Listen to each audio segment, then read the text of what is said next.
All right. You want to pass the JLPT, right? Listen up. Today, I'm not your friend. I am your consultant, and we're going to get serious. I'm talking to you, the one who keeps failing the N2 exam over and over again. Yeah, you. Eyes on me? Let's just get this out of the way. The study method you're clinging to, it's wrong. It's completely, fundamentally wrong. And I'm going to show you exactly why. Here's the thing. Most people who fail N2 think the problem is N2. And that right there, that's your first and your biggest mistake.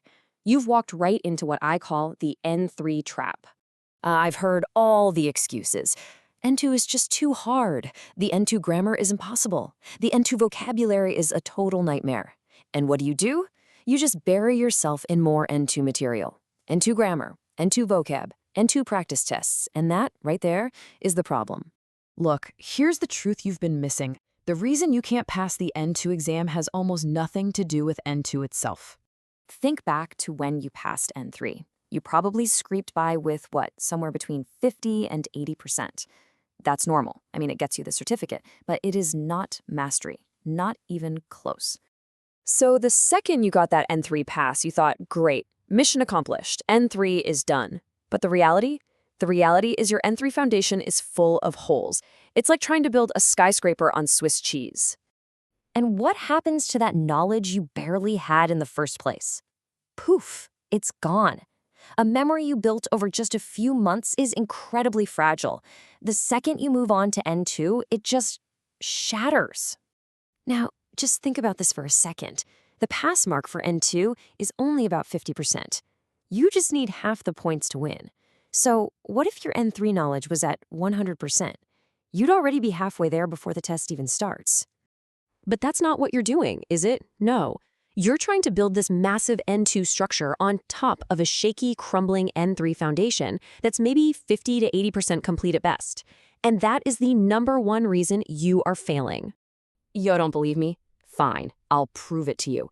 Let's pull up a real N2 reading passage and tear it apart. Okay, look at this. This is an official N2 reading passage, straight from the JLPT's own website. Yeah, at first glance, it looks like N2, but now we're going to dissect it, so pay attention. Right here, stanitsuite. What level is that? Come on, it's N3 grammar. And this one? Toyu koto. Guess what? Also N3. Let's keep going. Nakade, that's N3. Koto ga N3. Teikimasu, you guessed it, N3. Are you seeing the pattern yet? The point is this.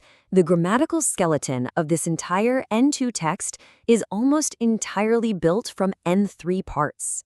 And let me be perfectly clear, studying N2 grammar isn't going to magically fix your broken N3. And you know what's even funnier? The particles, the absolute bedrock of the language, that's N4 level. So let me ask you straight up, are your particles perfect? Is your N4 knowledge 100% solid? I doubt it. So let's state the obvious. The real problem with N2 reading isn't the grammar. It's the vocabulary. It's these words like fushoji, naigashiro, nashitogeru. That's the N2 challenge. So here's the true structure of an N2 reading passage. The skeleton is N3 grammar. The muscle you layer on top is N2 vocabulary. And the long passages, that's the battlefield. If your skeleton is broken, you can't even stand up on the battlefield, let alone fight. All right, now that you understand the problem, let's talk strategy. This is your new plan for victory.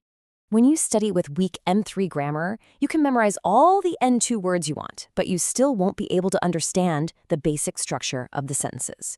Focusing on difficult N2 stuff while you're still dropping points on easy N3 stuff, it's just a completely ridiculous strategy.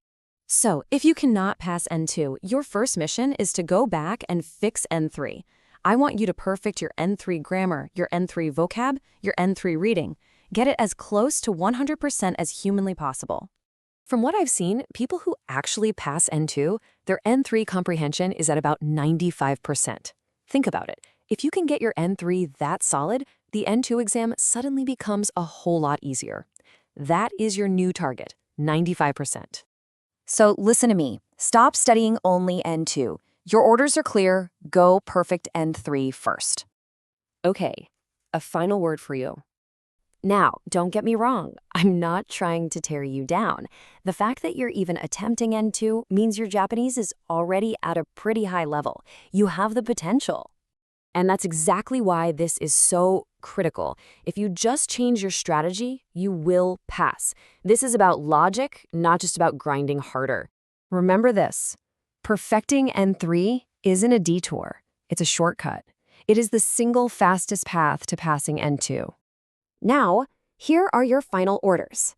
I want you to go get your N3 workbook right now. Flip to the grammar section and take a quiz. What score do you get? I can tell you what it won't be. It won't be 100%, will it? Now go. Execute the mission.